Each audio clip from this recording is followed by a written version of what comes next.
The firelight flickers across a wall of polished obsidian. Dozens of figures kneel before it, their faces hidden behind masks, their breath misting in the cold air. They chant in unison, not to a god, but to their own reflections. The sound builds like wind in a tomb. One by one they lift their mirrors, small, black, hand-carved slabs, and whisper their true names into them. A single scream breaks the rhythm. The first man begins convulsing, his reflection twisting independently, smiling as he dies. They called this moment the unbinding. Within months, the entire cult would vanish. What happens when devotion turns inward, when worship itself becomes a mirror that looks back? Archaeologists first uncovered traces of what is now called the Cult of Reflections in 1908, deep beneath the salt flats of northern Anatolia. A collapsed limestone chamber revealed a ritual complex older than anything else in the region, carved entirely underground. At its center stood a smooth concave wall of volcanic glass, an obsidian mirror nearly 3 meters high. The surface was shattered in places, as if blasted by heat. Around it lay dozens of smaller mirrors, fractured and blackened, many with faint traces of blood visible under ultraviolet light. Above the chamber, carved in Proto-Hattic script, read a single phrase, "Only in reflection do we see the truth." The settlement that once stood above, known to historians as Karuksa, had been erased from every neighboring record. No mention of its people, no trade routes, no lineage.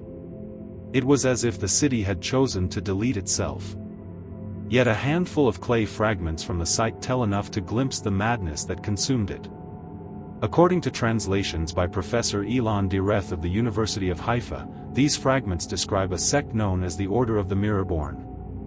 They believed human beings were imperfect reflections of a divine image, a god existing beyond the visible world, and that through ritual they could merge with this perfect double, their other self. Their ceremonies revolved around mirrors not as symbols of vanity but as gateways. Each initiate crafted a personal mirror from sacred volcanic glass and was taught a prayer called the Invocation of the Second Face. They whispered it before sleep, convinced their reflections could wander while their bodies rested. Some claimed to meet their other selves in dreams, beings who spoke backward and wore faces half hidden by light.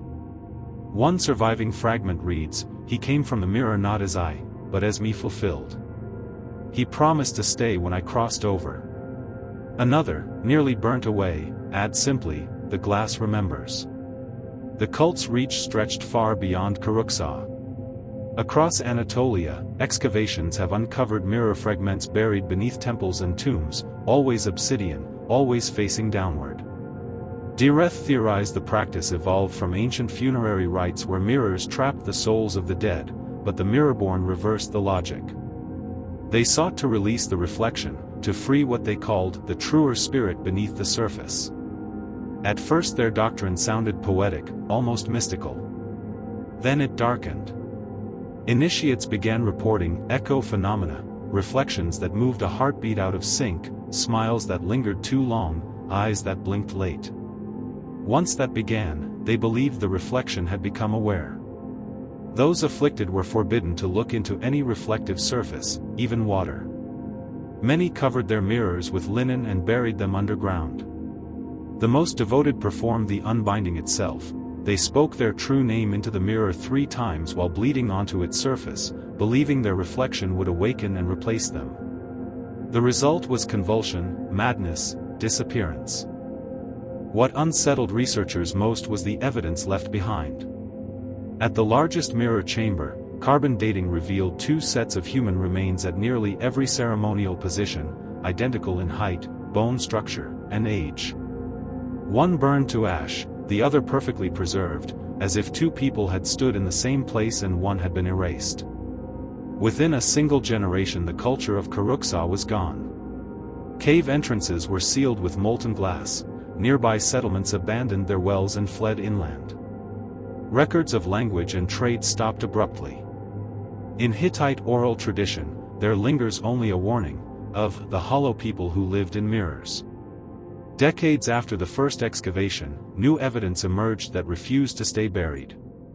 In 1972, a team of researchers at the Ankara Institute of Archaeology attempted to reconstruct a fragment of the original obsidian wall using preserved shards from the site. When polished and reassembled under controlled light, the surface behaved like no natural glass ever tested. Reflections appeared inverted, left and right reversed not once, but twice, creating what one technician described as a reflection that watches back. Days later, lab notes record that 2 assistants began complaining of persistent echoing footsteps and of hearing their own voices respond seconds after speaking. The project was quietly shut down and the fragments locked away in storage. The official report simply reads, "Optical phenomena unstable. Personnel affected by fatigue." Yet the obsession persisted.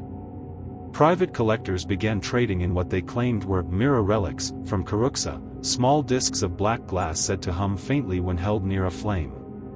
One such artifact surfaced in London in 1989, in the possession of a man who collected religious curiosities. When he was later found dead in his study, investigators noted that every mirror in the room had been turned to face the wall. His final journal entry read only, "It smiled first."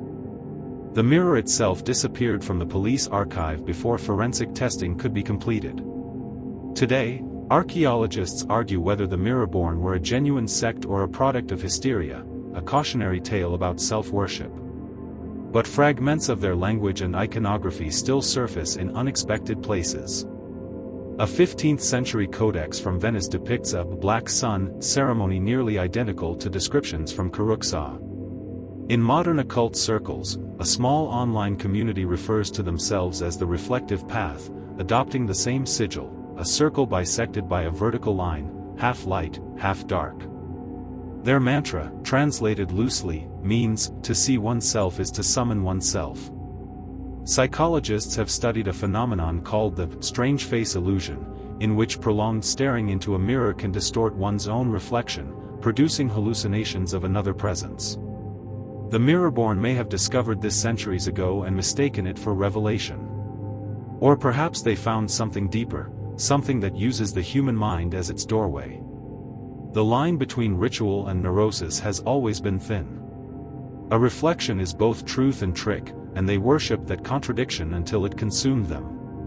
In 2015, a Turkish journalist visiting the ruins of Karuksa claimed to have found a single intact mirror fragment embedded in the stone floor. He described it as cold even under sunlight and noted that his camera refused to focus on it. The footage he uploaded lasts 43 seconds before cutting to black. Viewers later pointed out that in the final frame, his reflection seems to remain standing after he steps out of view. The journalist's account was deleted days later, his social media activity ended abruptly. What draws us to our own reflection? The mirror promises understanding, but it also exposes what we wish to ignore, the asymmetry, the cracks, the otherness. The Mirrorborn turned that impulse into theology, mistaking self-knowledge for transcendence. In their hunger to see the divine, they met themselves, and could not bear the sight. Their city fell, their god shattered, but their idea endures, that somewhere behind the glass, another version of us waits to take our place. If you ever visit the museum archives in Ankara, ask to see Exhibit 17B, though most curators will tell you it's on loan. Inside that unmarked crate lies a single shard of volcanic glass, black as night, its surface faintly curved. If you lean close enough, some say, the reflection moves first. And if you listen carefully, you'll hear the faint echo of breath, yours, and not yours, waiting for the moment you look away. The firelight fades. The obsidian wall cools to silence. Somewhere beneath the earth, 1,000 buried mirrors stare upward, waiting for the torchlight to return. We like to think they're relics of a dead faith, but reflections never die, they only wait for new eyes. Subscribe for more hidden histories the world tried to erase. This was Midnight Codex.